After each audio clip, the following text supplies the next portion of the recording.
और 1975 तक जब शशि अमेरिका गए तब तक ये भारत की हर अंग्रेजी भाषा की मैगजीन पर छप चुके थे। और वो ये थी कि इन्हें यूनाइटेड नेशन में जॉब अपॉर्चुनिटी मिला और शशि की दुनिया बदल गई। मतलब शशि थरूर की इंग्लिश लैंग्वेज इतनी तगड़ी है कि कुछ लोग इन्हें कहते हैं कि जब शशि थरूर अंग्रेजी बोलते हैं तो अंग्रेज भी डिक्शनरी खोल के बैठ जाते हैं ये समझने के लिए कि आखिर ये आदमी बोल क्या रहा है। 2018 में पुलिस ने शशि पर सुसाइड के लिए उकसाने का केस फाइल किया और 2002 में इन्हें under secretary general for communication and public information का पोस्ट मिला। ये यूएन में बहुत हाई पोस्ट था और शशि इस लेवल तक पहुंचने वाले पहले इंडियन करियर ऑफिसर थे। ईस्ट वीकली से लेकर फेमिना तक हर जगह इनके आर्टिकल्स और स्टोरीज पब्लिश हुई कि मतलब इतनी कम उम्र में इतनी पहचान बनाना कोई आसान काम नहीं था। आप सभी को राधे राधे, जय श्री कृष्ण। एक ऐसी कहानी जो लंदन के ठंडे माहौल में शुरू हुई और आज पूरी दुनिया में भारत का नाम रोशन कर रही है। 9 मार्च 1956 का वो दिन महाशिवरात्रि का पावन दिन था जब लंदन के एक हॉस्पिटल में एक बच्चे का जन्म हुआ। इस बच्चे के पेरेंट्स ने इनका नाम शशि रखा जो शिव के चांद का प्रतीक था। उस वक्त किसी को पता नहीं था कि ये छोटा सा बच्चा एक दिन इंटरनेशनल स्टेज पर भारत की आवाज़ बनेगा और अपनी बोली से पूरी दुनिया को मंत्रमुग्ध कर देगा। शशि के फादर चंद्रन थरूर एक जर्नलिस्ट थे जो उस समय लंदन में द स्टेट्समैन अखबार में काम करते थे। ये केरल के पालक्काड जिले के चितिलामचेरी गांव के थरूर तरवार से आते थे। एक नायर फैमिली से ताल्लुक रखने वाले चंद्रन थरूर में जर्नलिज्म का जुनून था और ये अपने काम में बहुत एक्सपर्ट थे। शशि की मां लिली थरूर भी केरल की ही थी। पालक्काड के इलावंचेरी गांव के मुंडरथ तरवार से लिली एक खुशमिजाज और समझदार महिला थी जिन्होंने अपने बच्चों के टैलेंट को पहचाना और उसे निखारने में एक इम्पॉर्टेंट रोल प्ले की। लेकिन लंदन की ठंडक और विदेशी माहौल में ये केरली फैमिली ज़्यादा दिन नहीं टिक सका। जब शशि मात्र 2 साल के थे तब इनके माता पिता ने वापस भारत लौटने का फैसला किया। ये फैसला इनकी ज़िंदगी बदलने वाला साबित हुआ क्योंकि भारत आकर ये फैमिली पहले बम्बई में बसा जो अब मुंबई कहलाता है। छोटा शशि बचपन से ही अलग किस्म का बच्चा था। इसकी आंखें बड़ी बड़ी थीं और दिमाग तेज था, लेकिन इसका हेल्थ कमज़ोर था क्योंकि ये अक्सर दमे की बीमारी से परेशान रहता था। इसी वजह से जब ये 5 साल का हुआ तो इसके पेरेंट्स ने इसे तमिलनाडु के यॉर्कॉड में माउंटफोर्ट स्कूल भेजा। ये एक बोर्डिंग स्कूल था जहां बच्चे घर से दूर रहकर पढ़ते थे। लेकिन ये फैसला शशि के लिए एक पेनफुल एक्सपीरियंस बन गया क्योंकि पहाड़ी इलाके की ठंडक और बोर्डिंग स्कूल का सख्त माहौल इनकी नाजुक हेल्थ के लिए सूटेबल नहीं था। बार बार बीमार पड़ना, सांस लेने में तकलीफ होना और घर से दूर रहने की वजह से ये बहुत परेशान रहते थे। खुद शशि ने बाद में अपनी यादों में इस पीरियड को अनहैप्पी बताया है। स्कूल के दोस्तों ने भी महसूस किया कि ये बच्चा इस माहौल में खुश नहीं है और इसकी हेल्थ को यहाँ का इन्वायरमेंट नुकसान पहुँचा रहा है, जिसके कारण स्कूल के ऑफिशियल्स ने शशि के पेरेंट्स को एक लेटर लिखा कि वे अपने बेटे को वापस ले जाए क्योंकि यहाँ का इन्वायरमेंट इसके लिए फेवरेबल नहीं है। तो इसकी वजह से हुआ क्या कि ये इंसिडेंट शशि की ज़िंदगी में एक इम्पॉर्टेंट मोड़ साबित हुआ क्योंकि इन्हें एहसास हुआ कि ज़िंदगी में कभी कभी चीज़ें हमारे अनुकूल नहीं होती, लेकिन हमें हार नहीं मानना चाहिए। तो माउंटफोर्ट स्कूल से वापस आने के बाद शशि ने बम्बई में कैंपियन स्कूल में एडमिशन लिया। यहाँ का माहौल इनके लिए बहुत बेहतर था। समुद्री हवा और शहरी ज़िंदगी ने इनकी हेल्थ को फ़ायदा पहुँचाया, लेकिन इससे भी बड़ी बात ये थी कि यहाँ इन्हें किताबों से प्यार हो गया क्योंकि उन दिनों भारत में टेलीविज़न नहीं था, कंप्यूटर गेम्स नहीं थे, मोबाइल फ़ोन्स नहीं थे, इसलिए बच्चों के पास एंटरटेनमेंट के नाम पर केवल किताबें थी। लेकिन शशि के लिए ये किताबें ही उनकी दुनिया बन गई। ये दिन रात किताबें पढ़ते रहते थे। कोई भी किताब इनके हाथ लगती ये उसे ख़त्म करके ही दम लेते थे। अक्सर ऐसा होता कि इनके पेरेंट्स लाइब्रेरी से कोई किताब लेकर आते और घर वापसी के रास्ते में ही शशि उसे पूरा पढ़ चुके होते। शशि की मां लिली ने इनके पढ़ने की इस आदत में बहुत एनकरेज किया क्योंकि ये खुद भी पढ़ी लिखी महिला थी और समझती थी कि किताबों से मिलने वाला ज्ञान बच्चों के भविष्य के लिए कितना जरूरी है। ये शशि को एनीड ब्लाइटन की नॉर्डी की कहानियां पढ़कर सुनाती थी। शशि ने खुद हंसते हंसते कहा कि उनकी माँ इतनी बुरी तरीके से पढ़ती थी कि वो खुद किताबें छीनकर पढ़ने लगती थी। मतलब 3 साल की उम्र में शशि खुद से पढ़ना शुरू कर चुके थे। इनकी रीडिंग स्पीड इतनी तेज थी कि ये घंटों में पूरी किताबें खत्म कर देते थे और एनीड ब्लाइटन की सारी किताबें पढ़ी, नॉर्डी से शुरुआत करके फेमस 5 और सीक्रेट 7 तक। इन्होंने अपनी उम्र से कई ज़्यादा कठिन किताबें पढ़ना शुरू कर दिया था क्योंकि घर में केवल अपने पेरेंट्स की बुक्स ही अवेलेबल थी, जिसमें किताबों का ये प्रेम इनके लिए केवल पढ़ने तक सीमित नहीं रहा बल्कि छोटा शशि खुद भी लिखने लगा था। मात्र 6 साल की उम्र में इन्होंने अपनी पहली कहानी लिखी। शुरुआत में ये कहानी एनीड ब्लाइटन की कॉपी थी, लेकिन इस छोटी सी शुरुआत ने एक बड़े ऑथर यानी लेखक की नींव रखी। क्योंकि शशि थरूर आगे चल के एक अच्छे ऑथर भी होने वाले थे। वीडियो के आगे आपको पता चलेगा। तो शशि के फादर चंद्रन थरूर अपने बेटे की टैलेंट को पहचानते थे, इसलिए ये शशि की लिखी कहानियों को टाइप करवाते और दोस्तों में बांटते थे। इससे शशि को एहसास हुआ कि उसकी लिखी चीज़ें दूसरे लोगों को भी पसंद आ सकती है। ये एहसास एक लेखक के लिए बहुत इंपॉर्टेंट होता है जब उसे पता चलता है कि उसके थॉट्स दूसरे को अफेक्ट कर सकते हैं। इसके बाद शशि बम्बई से कलकत्ता चले आए और कलकत्ता जाने के बाद शशि का admission saint Xavier collegiate school में हुआ। यहाँ इन्होंने अपनी हाई स्कूल की पढ़ाई पूरी की, जिसमें कलकत्ता का इंटेलेक्चुअल एटमॉस्फेयर शशि के लिए बहुत सूटेबल था, क्योंकि ये शहर हमेशा से आर्ट, लिटरेचर और इंटेलेक्चुअल डिबेट का सेंटर रहा है। तो इस दौरान शशि की लेखन यानी राइटिंग की क्वालिटी में सुधार होता जा रहा था। स्कूल से घर आकर ये पहले अपना होमवर्क पूरा करते और फिर स्टोरीज और आर्टिकल लिखते थे, जिसके कारण मैगजीन वाले इन्हें आर्टिकल्स लिखने का काम देने लगे, जिसमें ज़्यादातर कैंपस जर्नलिज्म का काम था। लेकिन धीरे धीरे अदर सब्जेक्ट पर भी इन्हें लिखने के मौके मिलने लगे और 1975 तक जब शशि अमेरिका गए तब तक ये भारत की हर अंग्रेजी भाषा की मैगजीन पर छप चुके थे। ईस्ट वीकली से लेकर फेमिना तक हर जगह इनके आर्टिकल्स और स्टोरीज पब्लिश हुई थी। मतलब इतनी कम उम्र में इतनी पहचान बनाना कोई आसान काम नहीं था। इसके बाद दिल्ली के सेंट स्टीफन कॉलेज में एडमिशन के समय शशि की जिंदगी में एक और इम्पोर्टेंट मोड़ आया। सेंट स्टीफन उस जमाने में भी भारत का सबसे प्रेस्टिजियस कॉलेज माना जाता था। यहाँ का माहौल इंटेलेक्चुअल था और स्टूडेंट को अपनी ब्रिलियंस दिखाने के भरपूर मौके मिलते थे। तो यहाँ शशि ने हिस्ट्री में ग्रेजुएशन की पढ़ाई की और कॉलेज में क्विज क्लब की शुरुआत भी की और ये स्टूडेंट पॉलिटिक्स में भी एक्टिव थे। और साथ ही सेंट स्टीफन में पढ़ाई के दौरान ही शशि की मुलाकात तिलोत्तमा मुखर्जी से हुई। तिलोत्तमा आधी बंगाली आधी कश्मीरी थी और शशि से कुछ साल बड़ी थी। लोरेटो हाउस और लोरेटो कॉलेज से पढ़ी तिलोत्तमा अपनी बहस करने की कला के लिए मशहूर थी। मतलब दोनों बहुत ब्रिलियंट थे, जिसके कारण कलकत्ता के लोग कहते थे कि शशि स्मार्ट है लेकिन ये भी कम नहीं। ये एक इंटेलेक्चुअल पेयरिंग थी जिसकी शुरुआत कॉलेज के दिनों में हुई थी। सेंट स्टीफन में अपनी शानदार परफॉर्मेंस के बाद 1975 में शशि को अमेरिका के टफ्ट्स यूनिवर्सिटी के Fletcher school of law and diplomacy में स्कॉलरशिप मिली। यह स्कूल इंटरनेशनल रिलेशन की पढ़ाई के लिए दुनिया में सबसे बेहतरीन माना जाता था, क्योंकि शशि ने यहीं पर पढ़ाई की थी। इसलिए शशि के डिग्री सर्टिफिकेट पर टफ्ट्स और हार्वर्ड दोनों का लोगो था, क्योंकि ये एक ज्वाइंट प्रोग्राम था। मतलब अमेरिका जाना शशि की जिंदगी का एक नया चैप्टर था, क्योंकि 19 साल की उम्र में भारत छोड़कर विदेश जाना आसान नहीं था, लेकिन शशि के सपने बड़े थे। तो इन्होंने वहां मास्टर्स की 2 डिग्रियां की, एक इंटरनेशनल रिलेशंस में और दूसरी लॉ एंड डिप्लोमेसी में। फिर इन्होंने इंदिरा गांधी के फर्स्ट टर्म जो 1966 से 1977 तक था, इस पर अपना पीएचडी का रिसर्च किया और 22 साल की उम्र में पीएचडी पूरी करके शशि फ्लेचर स्कूल के इतिहास में सबसे कम उम्र के डॉक्टरेट होल्डर बन गए। और इस अचीवमेंट के साथ ही इन्हें रॉबर्ट बी स्टीवर्ट प्राइज भी मिला, जो सबसे बेस्ट स्टूडेंट को दिया जाता था। इसके अलावा इन्होंने Fletcher forum of international affair शुरू करने में मदद की और इसके पहले एडिटर बने और यहीं से शशि थरूर की कहानी एक नया मोड़ लेती है। इनकी PhD thesis reason of state बाद में इनकी पहली पब्लिश्ड किताब बनी, लेकिन असली सफलता अभी भी इंतजार कर रही थी और वो ये थी कि इन्हें यूनाइटेड नेशन में जॉब अपॉर्चुनिटी मिला और शशि की दुनिया बदल गई। और इस तरह एक छोटे से लड़के की कहानी जो लंदन में पैदा हुआ, भारत आकर बड़ा हुआ, किताबों से प्यार किया, राइटिंग में हाथ आजमाया और फिर इंटरनेशनल एजुकेशन हासिल करके दुनिया के मंच पर जाने की तैयारी करता रहा। ये थी शशि थरूर के जीवन की पहली चैप्टर। और इस तरह 1978 में शशि थरूर की जिंदगी में एक नया चैप्टर शुरू हुआ, क्योंकि 22 साल की उम्र में जब ज्यादातर लड़के अभी भी अपना करियर तय करने में उलझे रहते हैं, तब शशि थरूर दुनिया के सबसे प्रेस्टिजियस ऑर्गेनाइजेशन यूनाइटेड नेशन में नौकरी पा चुके थे। UN high commissioner for refugee यानी शरणार्थी आयोग में इनकी पहली पोस्टिंग जेनेवा में हुई।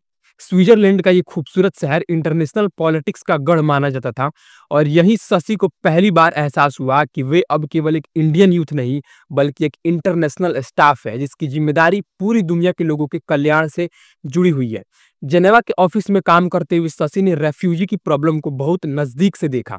दुनिया के कोने कोने से आने वाले लोग जो अपने घर बार छोड़कर किसी और देश में पनाह मांग रहे थे, उनकी कहानियां सुनते हुए शशि को एहसास हुआ कि पॉलिटिक्स और पॉलिसी मेकिंग की दुनिया में छोटे छोटे फैसले कैसे लाखों लोगों की जिंदगी बदल देते हैं।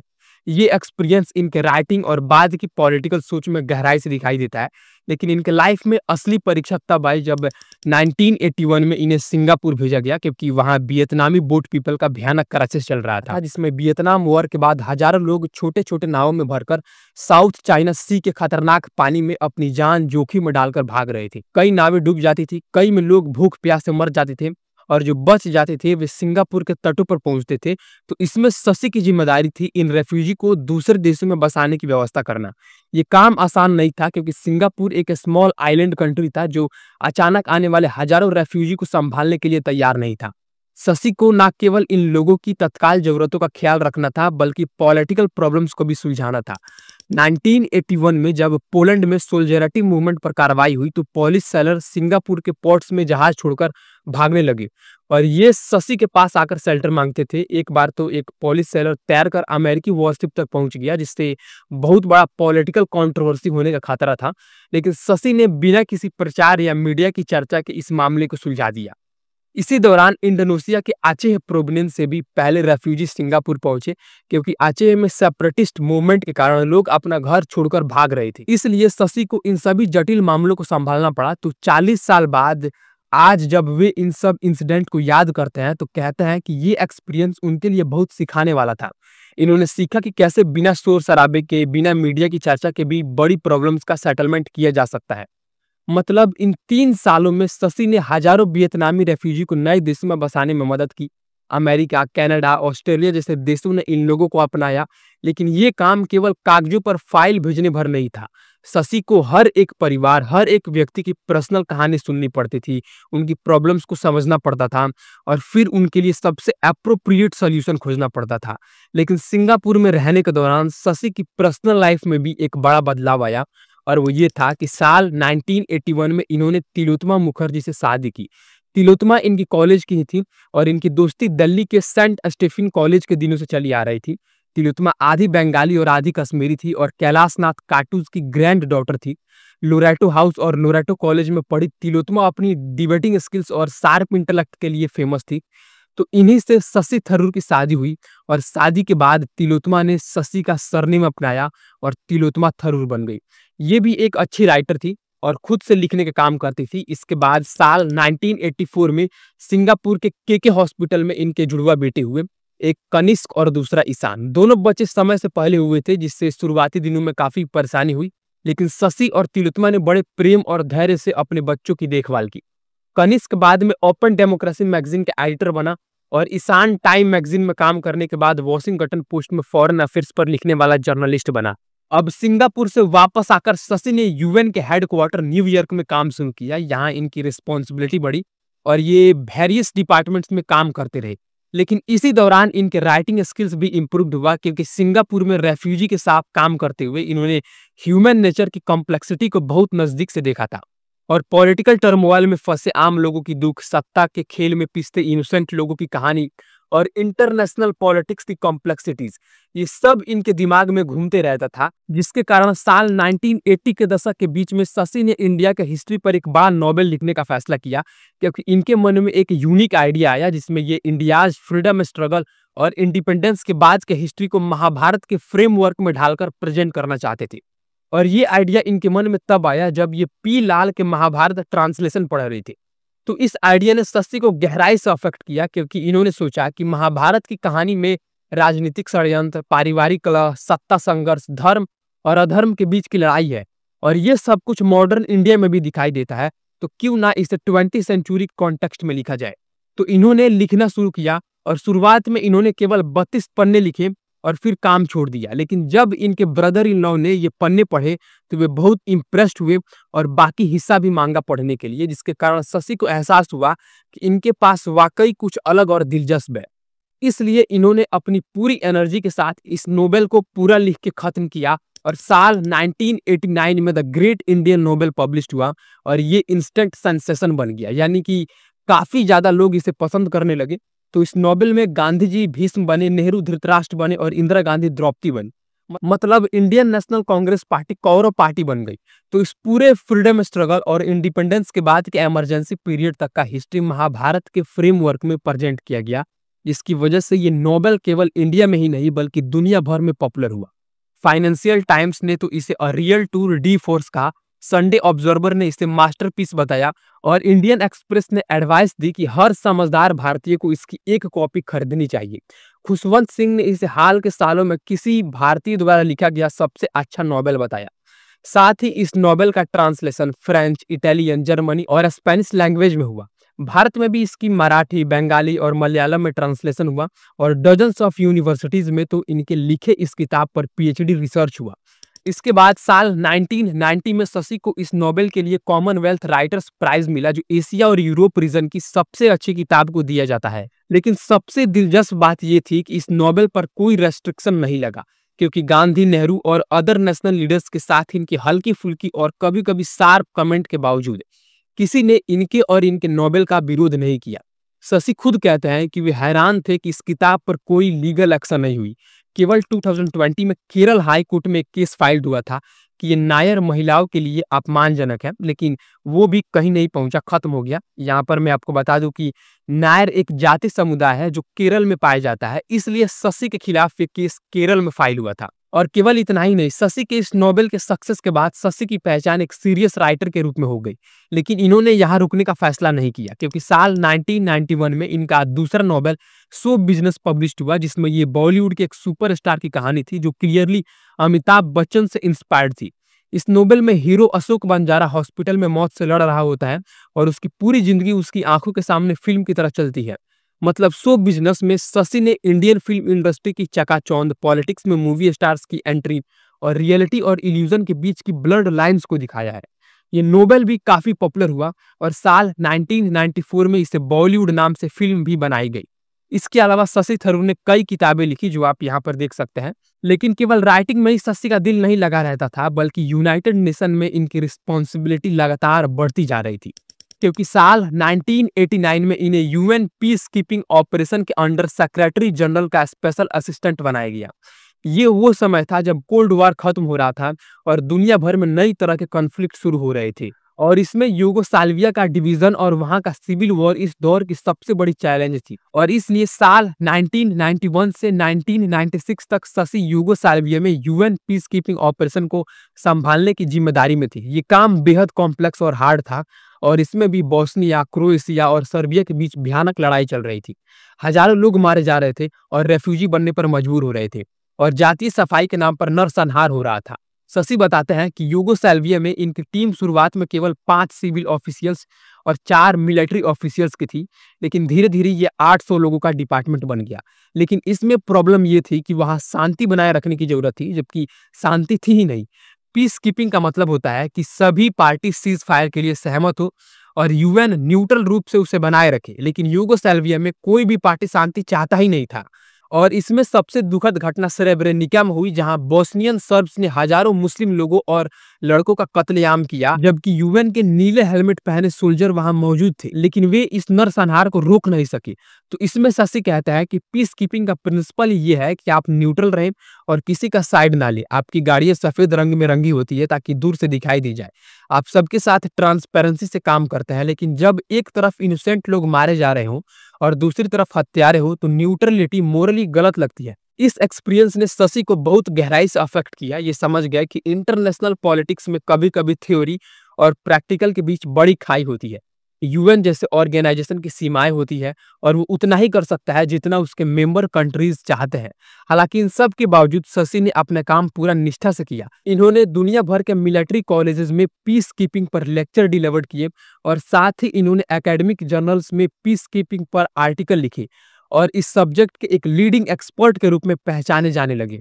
इसके अलावा साल 1997 में शशि को एक और इम्पोर्टेंट रिस्पॉन्सिबिलिटीज मिली और वो ये थी कि UN secretary general Kofi Annan ने इन्हें अपना एक्सिक्यूटिव असिस्टेंट बनाया।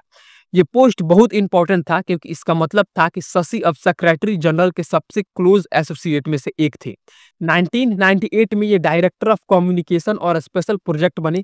1998 में वर्ल्ड इकोनॉमिक फोरम ने इन्हें ग्लोबल लीडर ऑफ टुमारो का टाइटल दिया, क्योंकि ये हॉनर दुनिया के उन चुनिंदा लोगों को दिया जाता है जिनसे भविष्य में बड़ी उम्मीदें होती है। हालांकि इसी दौरान शशि की पर्सनल लाइफ में कुछ बदलाव भी आए।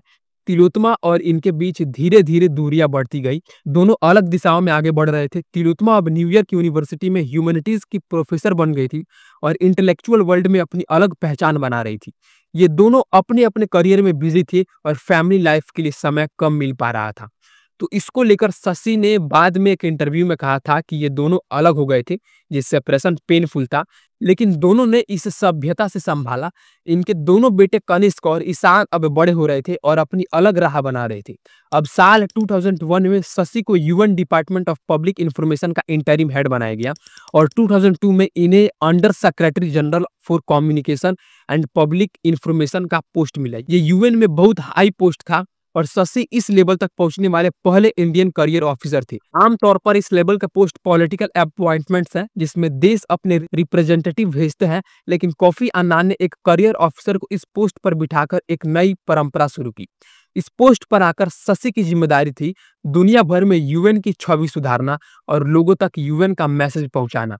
यूएन पर आरोप लगते रहते थे कि वो इनएफेक्टिव है, पैसा बर्बाद करता है और ठीक से काम नहीं करता। शशि का काम था इन आरोपों का जवाब देना और यूएन के पॉजिटिव काम को उजागर करना। और इस तरह 1978 से 2002 तक का ये दौर शशि थरूर के जीवन का सेकंड इंपॉर्टेंट चैप्टर था। इस दौरान ये एक यूएन ऑफिशियल से बढ़कर एक ग्लोबल फिगर बन गए थे। इनके 2 ग्रेट नोबेल पब्लिश्ड हुए, जिसमें इन्हें एक सीरियस राइटर के रूप में पहचाना गया। ये दुनिया के सबसे कठिन पीस मिशन में शामिल रहे और इंटरनेशनल पॉलिटिक्स की कॉम्प्लेक्सिटीज को समझा।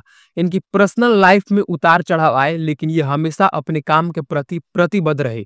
ये वो समय था जब एक भारतीय युवा दुनिया के मंच पर अपनी अलग पहचान बना रहा था और आने वाले वर्षों में और भी ऊंचाइयों को छूने की तैयारी कर रहा था। लेकिन 2007 में यूनाइटेड नेशन से निकलने के बाद शशि के सामने अहम सवाल था कि अब आगे क्या करना है। 2006 में यूनाइटेड नेशन के जनरल सेक्रेटरी बनने की दौड़ में ये दूसरे नंबर पर आए थे, क्योंकि बान की मून से ये हार गए थे। ये हार केवल पर्सनल नहीं थी बल्कि पॉलिटिकल थी, क्योंकि अमेरिका नहीं चाहता था कि कोई स्ट्रॉन्ग जनरल सेक्रेटरी आए जो कोफी अन्नान की तरह अपनी बात कहे। इसके बाद साल 2009 में 53 साल की उम्र में शशि ने इंडियन पॉलिटिक्स में कदम रखा और कांग्रेस पार्टी से जुड़कर इन्होंने तिरुवनंतपुरम से लोकसभा का इलेक्शन लड़ा और जीत गए। ये जीत आसान नहीं थी, क्योंकि केरल के कांग्रेसी नेता इन्हें बाहरी आदमी मानते थे, लेकिन शशि ने अपनी मेहनत और बुद्धिमत्ता से वोटरों का दिल जीत लिया। तो इलेक्शन जीतने के तुरंत बाद इन्हें मिनिस्ट्री ऑफ एक्सटर्नल अफेयर्स में मिनिस्टर ऑफ स्टेट यानी राज मंत्री बनाया गया। लेकिन ये खुशी ज्यादा दिन नहीं टिकी, क्योंकि ट्विटर पर इनके कमेंट्स और आईपीएल में कोची टस्कर टीम के मामले में कंट्रोवर्सी के कारण अप्रैल 2010 में इन्हें रिजाइन देना पड़ा।